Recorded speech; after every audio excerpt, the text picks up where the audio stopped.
Hola, everybody. We are back in the seat driving towards City Park for a preview of Austin FC coming back to City Park after a fun game for the season opener and our inaugural MLS fixture back on, I think it was February 25th. I was doing some digging. It feels like forever ago, but it's great to have them here and see if we can do the double on them. But before we get much deeper into it, welcome to Ball Watching. You got Jake here speaking, joined by Justin, our co-host extraordinaire, and going to be put on the spot, Justin. We've heard people want the five-a-side back, so I've got a little bit of a fun one for you today. Do you think you're ready? I thought I'd be ready, but I didn't realize we were doing this today, and then you just told me what it would be right beforehand, and I don't know. I don't feel good about it. I think you feel better than you do right now, and I've got some great stats here after we're done, just to just give some color because this is incredible. But the five-a-side we have for you all today, Justin is going to have to guess 5 of the top 10 nationalities playing in the MLS today. So based on volume of players from that origin or home country, you can probably rattle off 3 very quickly, but the other 2, we'll see how you do, Justin. So go ahead and get us started here. Okay, I'm going to go number US. 1. US. US has 365 players playing in the MLS. They log so far this season 238,000 minutes. The next highest is 32,000. Okay. So US number 1. Tell me when I guess the countries. Tell me what number they are in the top 10. I'm going to go Mexico. Mexico also in the top 10, but at number 8, they have current 14 players that are designated to Mexico. I'm sure there are some Mexican players in there, but like this is their primary home country, and they have logged almost 10,000 minutes across the league this year. Hector Herrera being number 1. Okay, I'm gonna go. This is gonna be a stretch. Argentina. We just had Messi. You only said 12, so maybe I'm already pushing another one there. Argentina, number 4. 34 Argentinians bouncing around MLS, logging 38,000 minutes. Okay, I've got one. Canada, number 2, at 52 players, 32,000 minutes. That's a lot more than I thought. Think about the roster requirements for the Canadian teams. Like they have to have a bunch of Canadians on them anyway. So that's true. Okay, I'm gonna go with Jamaica. Oh, we fell off on the last one. Jamaica is number 22. Only 6 Jamaicans in terms. Okay, I got a quick follow up. Colombia, number 5. You got 4 of the top 5. That was pretty impressive, actually. Colombia has 33 players. Cucho Hernandez, who we just played against, is the number 1. Okay, so wait, no, I only got 3 of the top 5. What are the top 5? I was giving you just give me 5 in the top 10, which you actually botched on the last one with Jamaica. You got to be 4. But who are the top 5? The top 5 are U.S., Canada, Brazil, and then Argentina and Colombia. Couldn't even get Joao Klaus in there or Celia. What am I doing? Then this number 6 through 10 is France, Venezuela, Mexico, Spain, and Ghana. I'm telling you, man, after the first 5, basically, it gets cut in half. Like Colombia is the number 5 of the top 10, and there's 33 Colombian players, but the next best is France with 15. Yeah, I can't believe Mexico's so low. That's kind of surprising. I need to look into that. That surprised me too. It's probably down to what they call their primary, because there's probably so many dual citizens and so many Americans that have Mexican blood in them as well. Well, the one thing I'll say too is that they have Liga MX, and that's 18 teams. And now when you look at some of Brazil's got a couple of leagues, but when you talk about like sheer size of leagues, and I feel like it's probably easier for them just to be homegrowns there and stay. But that was a good one. I like that. Yeah, it's a cool one. I like to see like the leading minutes people too is interesting. Like Leo Chu is number 1 Brazil. We talked about Evander, he's in there as well. Argentina. Some of these guys you just forget that they're from different places. Like what's his name? Puig from the Galaxy is the number 2 in Spanish minutes. He's eligible for the Spanish national team. Germany, Hani Mukhtar. You forget. It's weird seeing these nationalities assigned to these guys, but pretty cool. But yeah, it was very, very diverse league. But man, Americans, Canadians take most of the cake. Do you have a full list? I have one last question. Is Switzerland on there? Is it only Roman? Switzerland's number 25. Roman Berkey is the key to that one. It's Berkey. Oh no, remember? It's Berkey, and then Marin Hale Selassie from Chicago Fire is number 2. But Stefan Fry is Switzerland from Seattle, so their goalie, and then Shaqiri. Shaqiri. Right when I said it, I was like, I think I'm missing Shaqiri, but I couldn't remember where he's from. Yeah, I got the full list. Like it goes down to 88 countries, and the last one is Russia. And Russia has one player who has not logged a minute this season. Tough. Yeah. But we got, 88 countries represented in this league. That's pretty nuts. Yeah. Tomas Ostrak is the only Czech Republic player in the MLS. That's kind of surprising. Yeah, I know. More over here as well. I know. We're learning a lot over here. We'll post that link. Yeah, we will. It's pretty fascinating. But well done. You got 4 of the 5. I can appreciate that. Okay. Well, let's get into it. Back into the swing of things. I know we have, obviously it's the lead up to this game on Sunday, but, just a reminder for those that have been a little bit unplugged from this, these last couple of weeks as City's been gone. We, before the Leagues Cup, came in at MLS Power Rankings of number 2 and number 6 on ESPN. So still obviously as drown and dreary as Leagues Cup was, still have some respect in the MLS. And that comes with us into this match week. City news, Torreson is in St. Louis now, which is great. We got our winger. It sounds like they got all the immigration stuff sorted out. Don't know if he'll be available, if they'll be rushing to get him straight into play with the club, but it is nice that he is looking like he's ready. It sounds like Nilsson also it could be ready. He did not feature for City 2 in their most recent fixture. Also didn't make the travel to the Atlanta United scrimmage, which we'll talk about here in a second, which we had on Saturday. So I don't know if I really wanted to put him in the 11, dude. I really wanted to put him in there. And I feel like that'd be so bold of Carnell to do. But I mean, he's rested at least, and he looked really good in the City 2 minutes, but I think they'll really ease him back into it, if I'm being honest.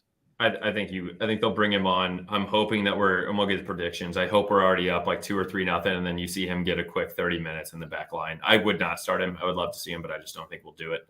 I don't think so either.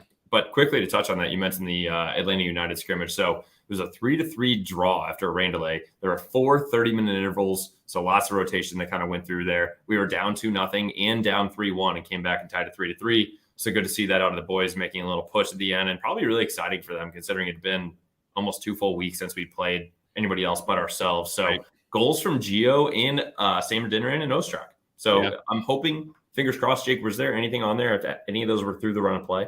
No, nothing about details, open play or free kicks. I mean, you have to hope one of them came through open play. I bet at least one of them did. But God, I mean, someone show me video of these all being free kicks and corners. Well, I mean, Ostrak, and I don't see Ostrak or Gio hitting headers. I mean, Sam would maybe been a corner, but hopefully, and those guys probably aren't hitting free kicks either. So I'm hoping shot free kicks. So I'm hoping Gio and Ostrak at least were through run of play. I agree. I took this last comment away from this game too that Carnell gave Tom Timmerman after they returned, and he said, we know in our first 6 games back, 4 are on the road. So about being resilient, difficult to play against was really the order of the day. We scored some goals, conceded a couple, and we walk out of here with a 3-3 tie. So it sounds like he was pretty happy with the result, especially the nature it came in. And yeah, we are going to be pretty heavily on the road for these next 4 games and these next 6 or so games. So it'll be interesting to see how the guys get tested featuring away from City Park. But before, and I'm glad we're starting at home. I think it's a good thing to get started at home in a familiar, comfortable atmosphere and amongst some familiar players coming from the Austin FC side. We've got 2 here to talk about STL connections. My favorite segment, I think, honestly, is just finding a St. Louisan that's involved at this club in whatever respect.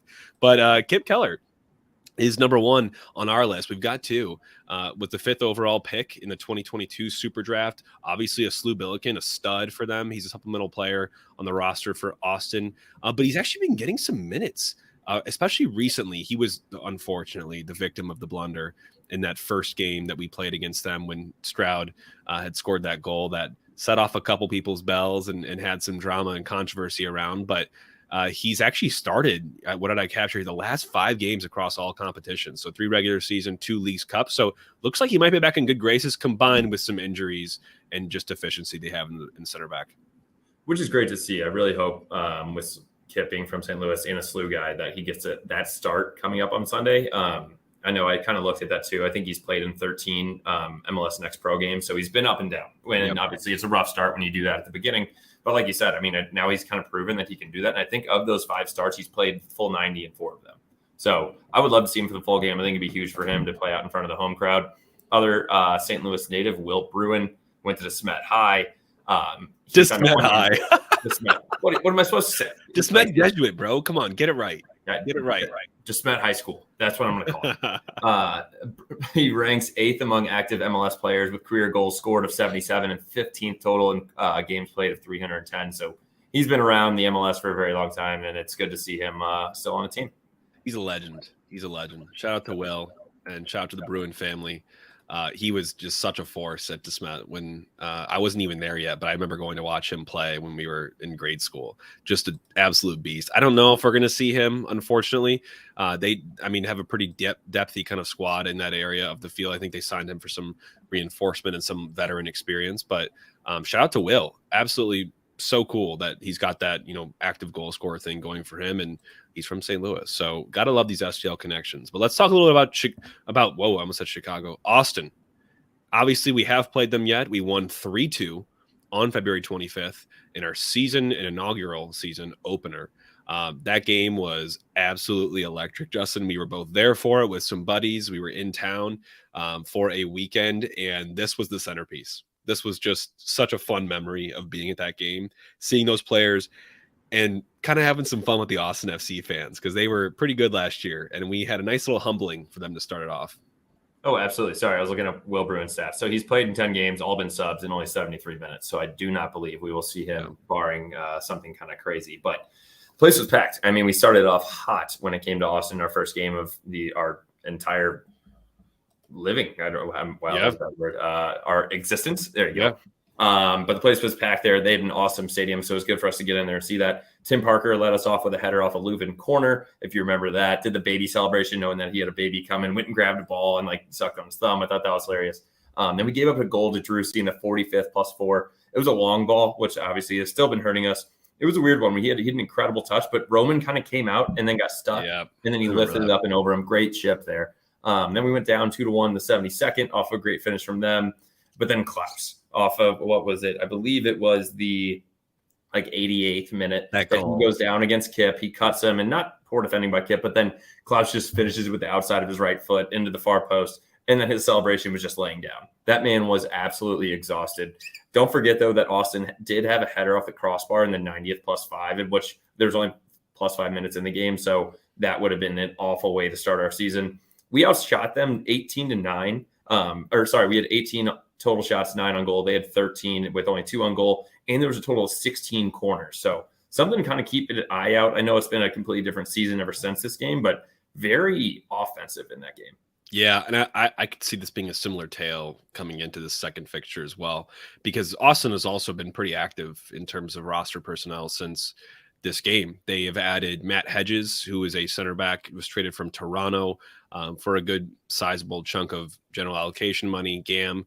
They also traded for Memo Rodriguez, who is a central midfielder from the LA Galaxy, and in return, they gave up Diego Fagundes, who is one of their big time players in terms of kind of being a central attacking midfielder or even a winger in some of their setups. So that was a big money acquisition to get rid of Fagundes. It was a big thing for Galaxy to fork up that amount of money and Memo Rodriguez in return. But perhaps the biggest change for me, seeing what Austin is doing, is obviously Reyna.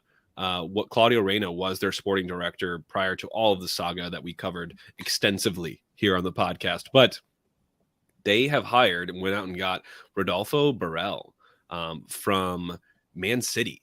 He is now their sporting director and chief soccer officer. And before that, he was an assistant at clubs like Barcelona, obviously Man City, and obviously affiliated with Pep. And Pep is one of the best soccer, minds ever to exist. And I'll be interested to see how that translates to Austin FC and where they go from here. But they've got a high profile signing who just joined them a couple weeks ago and is now running the ship from them from a sporting perspective. So it should be very interesting to see where they trend.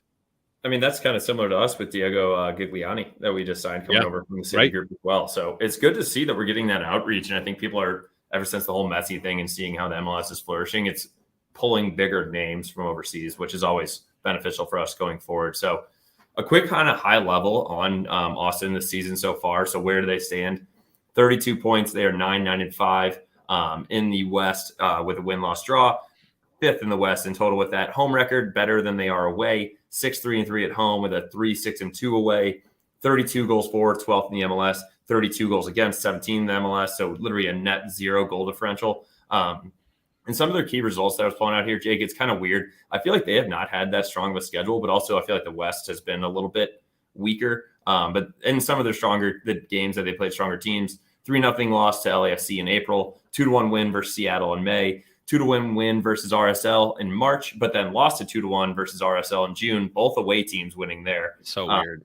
And then a 2-1 win versus Kansas City is their most recent MLS game. Congrats for beating the S words. Yeah. But they do, and then in Leagues Cup, they did not fare well, similar to us. They had 2 3-1 losses against Liga MX teams. Yeah, to me, Austin feels like a how do you feel today type team. It could be anything that you're getting from this side. I mean, obviously they started off super slow.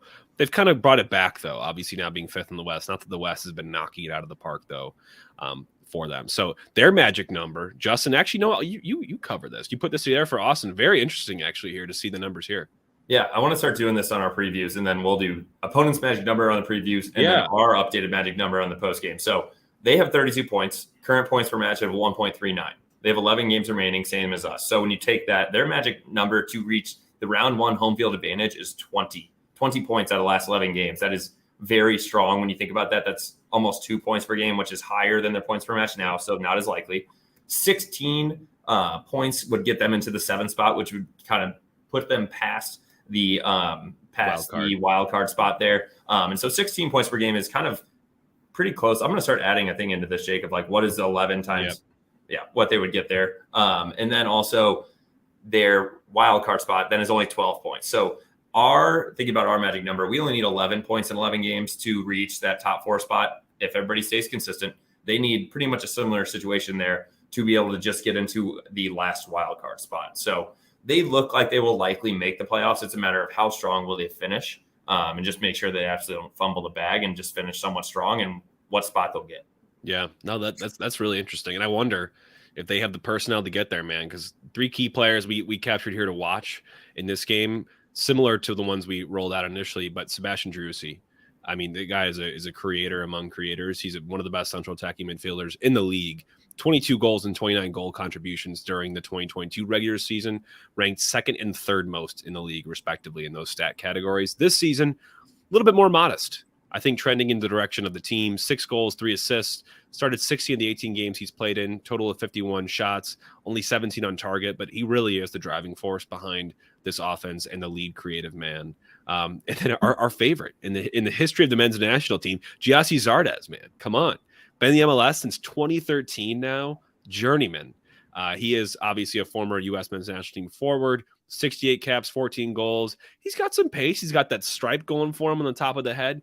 Can finish chances, but he's got 6 goals this year, only on 9 shots on goal. So he's pretty effective when he does get the opportunities. It's a matter of finding himself in those spaces. So those are 2 of the kind of the more attacking-minded players to watch for. One thing I am going to mention real quick, I said the math. So if they kept their same pace, they would get 15.3 points in these last 11 games, which would put them right below that getting the home field advantage, getting out of the first round, or into the first round past the wild card at 16 points. So just an idea for us, if we keep our same pace, we will finish with 19.61 points, which would put us easily into the top 4 and probably just hold first place. And then the last guy, Daniel Pereira. It's his 3rd season with Austin. He's played in and started 22 games out of the 23 games so far in their season, leading in most minutes besides the goalkeeper for them as well. Leads the team also in assists with 5 passes and pass attempts. He also leads the team with 6 yellows, but I mean, he has the most amount of minutes, so I think that's kind of deserving. Yeah, he's like your Cadillac central midfielder. He's got the defensive side of his game, the aggression, but he's also got the end product with the assists.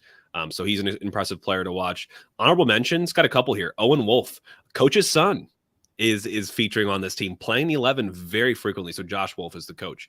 Owen Wolf, and he's good. I'm making the joke about the coach's son stuff, but he's actually a budding, really good young American talent. So I'm excited to see that. Brad Stuver is their goalkeeper. He's got 5 clean sheets this year, just been absolutely pelted.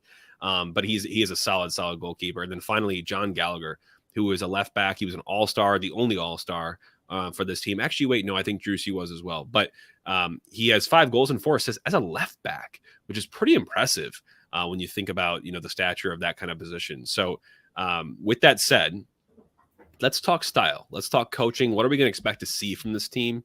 Like I said, head coach is Josh Wolf. As a player, had a great career, 14 years as a pro, played in the MLS for Chicago, KC, DC, and also in the Bundesliga 2 for 1860 Munich.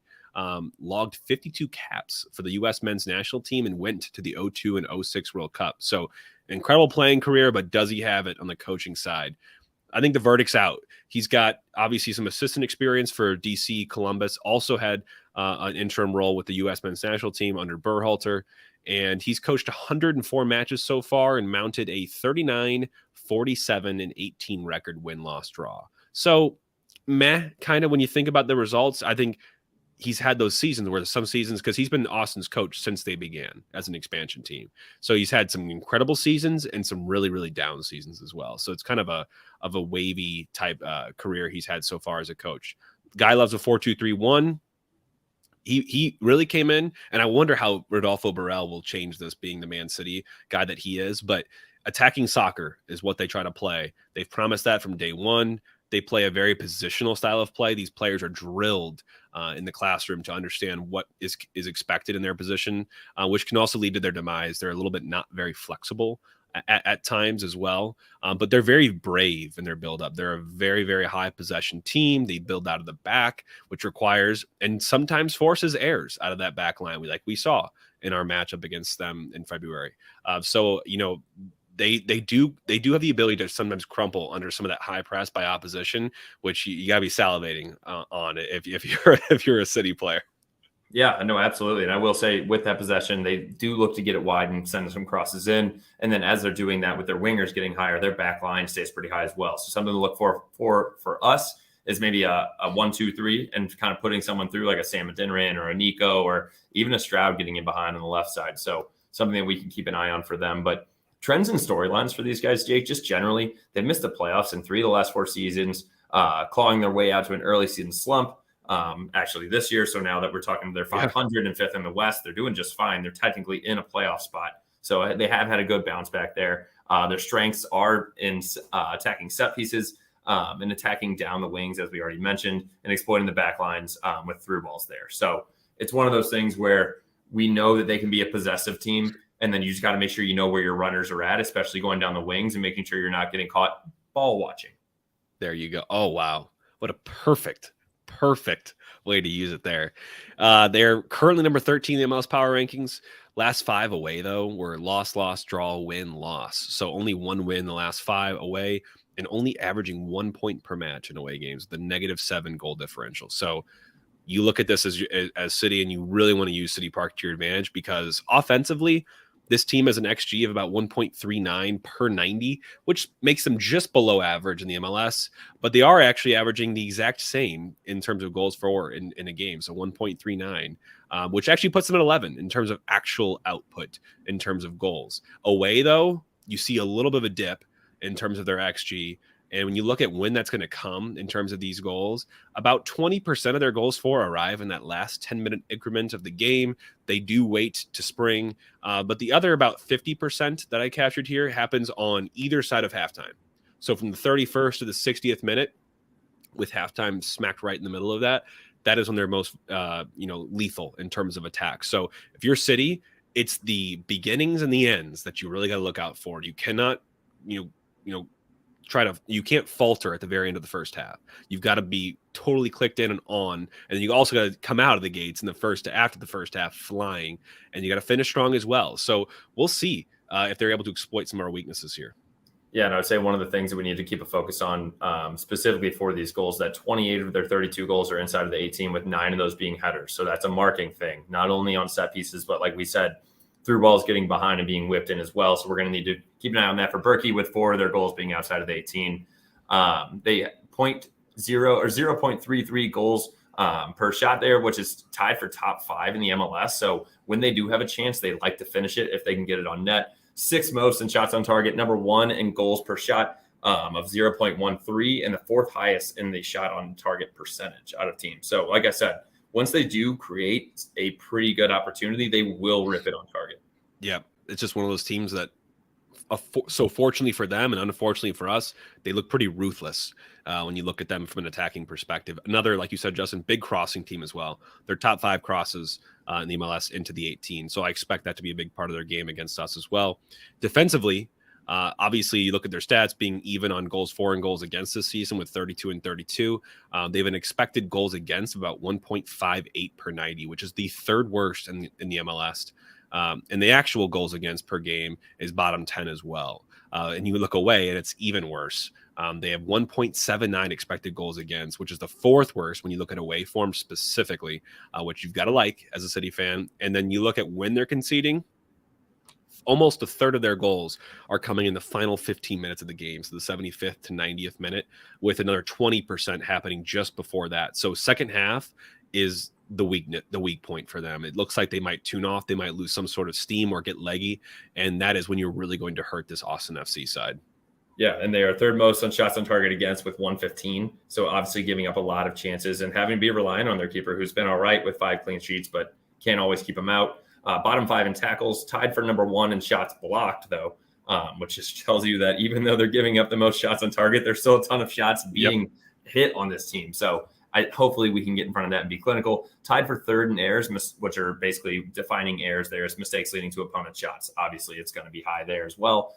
Top 10 in the average stage percentage, 73, talking about how well their keeper has done for them. I'm scrolling back up. Sorry, I already forgot his name. Yeah, Stuver. Brad Stuver. Yeah, apologies there. And then also, not Jake, I'm just going to let you take this. Yeah. This is a big Nate Lucas acronym. This is the post-shot XG. And then minus goals against. So post-shot XG is more of like a goalkeeper's ability to stop the shot. Gets factored into the XG component there, and goals against is just goals against. But you subtract post-shot XG minus goals against, and you get kind of a flavor of how many goals they really effectively prevented this season. Berkey's number 1 at a plus 6.3. You want to have obviously in the positives there. But Stuver's at a plus 5.1, which gets him 3rd. So all that to say, he's very above average when you look at shot stopping ability from a goalkeeper. So you're going to have to put something pretty good on frame to beat him in this match. I mean, that's impressive. It might be the first one that we've played a team that has a positive over 1 at least. So seeing something that high, definitely Stuver's been playing having a hell of a season, kind of holding them in it, similar for us with Berkey. But let's get into City keys to the game. So what do we need to focus on after having a little bit of a break there? What it'll be 24 days total since Liga MX game against Club America, and then also just probably almost over 30 days since we played an MLS game. So home and away, City's the 6th best team at home, and Austin is an average away for them. I'd say even below average when we look at those stats there and giving up a ton of shots. Our last 5 games, City's 4-1-0, Austin's 3-1-1. So we need to keep that momentum going, even though, yes, we lost our last 2. This is MLS specifically we're talking about. Right. So we lost those 2 in Leagues Cup, but we know that we kind of switched up the lineups a little bit there, and we know how good Club America was. So I'm not too concerned there. And the last one I'll say, Jake, before I kick it back to you, is finish the first half strong. 0% loss rate in the first half for City so far. So we have not gone into halftime down. And I would say that's got to be strong in this game, especially knowing that first game this year we gave up a goal in the 45th +4, and they like to score a number of their goals right on the beginning or the end of the half. So one thing that we definitely need to just get up in the first half and take that momentum into the second half and just blow these guys out. Yeah, absolutely. Mount the pressure on the second. Obviously, we know that they're deficient in that area. They're very below average in second halves in terms of goals allowed. So definitely want to pile it on there. Like you said, watch out for the stoppages and starts of time in terms of halftime in the game and the end of the game as well, because you just got to be switched on at all times with this team. They're not going to beat you purely based on quality. Obviously, we've seen how they perform this year. We have a lot of quality ourselves. We have a good system. I think this is one, if we lose, it's going to be at least partially at our own doing. And then offensively, take shots from long. Test Stuver. They don't allow, a crazy amount of goals. They're not the most leaky defense, but we have a lethal shot from long. You look at guys like Leuven, even Blum has it in his repertoire. So don't be afraid to take opportunities, force them to make saves, follow your shots, counter quickly as well. This is not a team that does the best in terms of transition defense. Generate set piece opportunities. That was a weakness of theirs that I saw as well.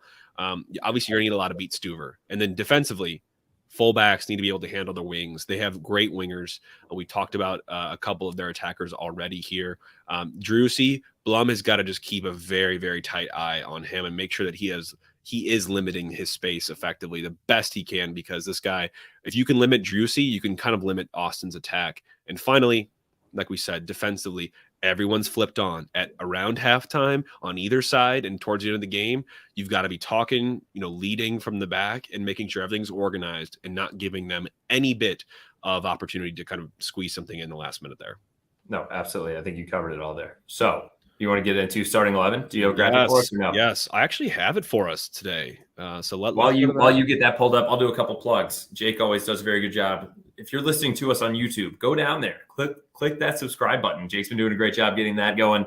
We have a lot of ratings on Apple and Spotify as well. Please keep those up. And then also just a word from our sponsors. I will say first, the one and only that we've had from the beginning, Series 6. You can go get 15% off there at series6.com using code ballwatching. Another one that you can get another code that we will be coming out with more. I know we keep saying it, but now we're very close. Soul Juice. You can get 20% off there on their website at souljuice.com, or you can get it at Deerberg's. Working on a couple other places in St. Louis.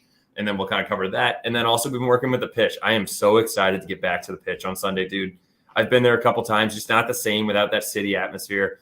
I will say I've been going there more, and I'm going to be watching a ton of football games coming up there this season as well. Once that kicks off in September, Blues games, Battlehawks games, Cardinals games. Yeah. Because I can't watch the Cardinals sober. You can't just sit at home and watch it. So you might as well get to the pitch. No, you should. Yeah. And it's not just the soccer plays. Like the soccer memorabilia and the soccer vibe is off the charts. Absolutely. But I mean, look at the little pods and the couches and the setup they have there. It is ideal for any sports scenario. So I encourage you all, go check it out for anything you're watching. The pitch is a great place for sports in general. So without further ado, Justin, let's wrap this out with starting 11 and bets for the game. Starting 11. This is mine. I'm showing it up on the screen right now for anyone that's watching virtually here. But I've got us returned to mostly the starting 11, and I think probably started in our final fixture. It's been so long since then. But this is what I got. Kyle Hebert returning to left back. Yeah, you can make a shout for Markinek. I don't think they're going to throw him right into the mixer on game one. But it sounds like he will be providing cover from here on out there. I've got Yarrow and Parker in my center back pairing. I'm not ready for Nilsson yet. I'm so ready personally, but I don't think Nilsson's ready for this from a club management perspective. And I do think you bring Akil Watts back onto the right, and that's my back line. I would agree with your back line and Roman Berkey. And as we move into the midfield, I would agree with this as well. Blum and Leuven, kind of holding us, with Blum being a little bit more holding than Leuven, with AZ at the top of that. Yep, that's just a boss central midfield. And then you look at, and it's tough because you have Indy on the bench too, but I think that's great. Like, to have competition in the squad and have a guy like Indy to bring on, like, what a tool. And then finally on your forward line of three here, I've got Stroud on my left wing. I think Torreson will end up challenging him for that spot, maybe more of a long-term type player there. And then I've got Rasmus Alm returning to the right, and then Sam Adeniran up top for me. And that is my forward line. I'll agree with Stroud. Yeah, I guess I agree with Now. I don't really know. I know we've kind of talked about putting AZ out there. You can put Celio there. We can even put Jensen in there, or maybe even Indy, to be honest. So that's a little bit more of a rotating one. I'm putting Nico up top, dude. I think you give Nico this one. Let him get downhill. Let him get a quick goal for us. And then if we want to put Sam Dinneran kind of in the 70th, knowing how big and how strong he can be and how quick he can be to get through this high pressing line out of Austin, I think that's when he would flourish. Him and Celio. Give me Celio in like the 70th. I could also see Carnell just like flipping this on its head and having a totally different 11 somehow coming into this game. Who knows? Don't do that. Don't do that. We've been away for so long. Just give me the normal stuff, man. Not the time to be messing around. Let us the normal dose. The normal dose. All right, Justin, let's round this out. Predictions and bets here. For me, I'm going back to the well. I'm going 3-2W. It's going to be a goal-filled fixture. It's going to be very, very fun to watch for any of the fans that aren't as big into the tactics and the sometimes boring nature of some of these games that can be a little more defensively minded. But 3-2 is my prediction, in a W for City in that case. How about you? I would agree. I'm going 3-1. I don't think Roman's given up two with this amount of rest. He's been playing so many different games, and now that we finally give him a little bit more rest, and all these guys have rest, I think it was a good reset, and I think that we can be strong with this defense. If we have Blum and Leuven in front of our defense, that's not something we've had a ton of this season. So if they're both healthy and playing a full 90, they're not scoring 2 goals now. So I got 3-1 there. Let's talk about bets. Moneyline, City -125, Austin +275 with a draw +240. Over under, the over 2.5 is a -155 and the under at a +120. So Vegas thinks there will be goals in this game, and our predictions kind of agree with that as well. Jake, what are your bets? My bet, I don't think I've bet this year so far, but I'm going both teams to score. I do expect us to concede. I like your comment. I don't know if it's going to happen twice, which kind of takes away from my prediction. I'm going to stick with it anyways, though. But I think there'll be goals, and I think there'll be goals on both sides. And hopefully it's just more for us versus them. But both teams to score is currently sitting at +130 at time of recording this. So I like that value for that play. I feel like we do play in pretty high scoring games typically, especially against Austin from our first game. So I'm thinking this could be a hit here. I'd agree with that. And that's your main hammer? I know you got a couple other ones on here. We're going to stick with that one. Okay. I'm going to go with a City money line -125. That's easy. That's going to be my lesser bet. And everybody knows what my bet is when we're at home. The City specific over 1.5 is -135. We are not having our first home game in 3.5 weeks and not scoring 2 goals. I can promise you that. We just showed that we can still do it down in Atlanta. I know it's a little bit of a weird rotational game, but these guys are going to come out flying. It's going to be a 95-degree day. We don't start till 8:30 p.m., so it'll be cool off there. But, I mean, the place is going to be rocking. The place is going to be packed. People are going to be having Sunday fun day. The first goal goes in, and it may pour. Ooh, I really hope so, man. And on a Sunday, I'm looking forward to it. I'm just happy that it's back, man. It's good to have games to talk about again and the city to support and this team. So gonna be a fun final stretch here. This is game 1 of 11 to round us out in this regular season against a team that you're gonna want to get 3 points from.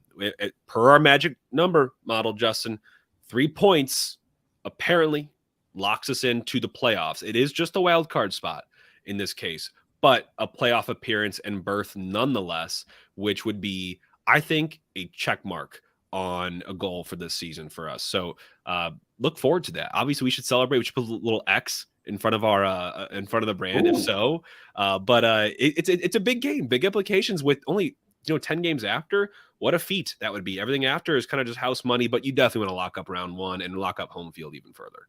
I want to quickly just reference back to last year, so give everybody an idea. So if we get 3 points, we will have 44 points. If you look at last year's standings to end the year, the 9th-ranked team in the East was Charlotte with 42, so they would have been in. And then the 9th-ranked team in the West was Vancouver at 43. We would have both of those points higher than that, so I feel comfortable that 44 would likely get us in. But God forbid, if we only get 3 points out of 11 games, I might cancel my season. I don't want to be in the playoffs. Subscription. Yeah. I don't want to be in the playoffs if that's the case. Yeah.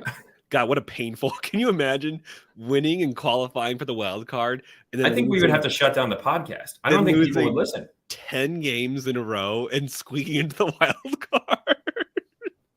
We lose like a third of the games, basically. There would have to be like a bomb go off in St. Louis and we lost half our team. Oh my God. Pretty dark, but like I don't see it. Jeez, man. Jeez. Well, hey, here's to hoping that doesn't happen. Let's get back on Sunday, get back to our winning ways, and start this final, stretch of 11 games out in the right foot. So until then, we'll be back with you all for a recap, probably on Monday in this case, since the game is on Sunday. But looking forward to seeing you all there and having a great time at City Park. In the meantime, all for City. Everyone take care.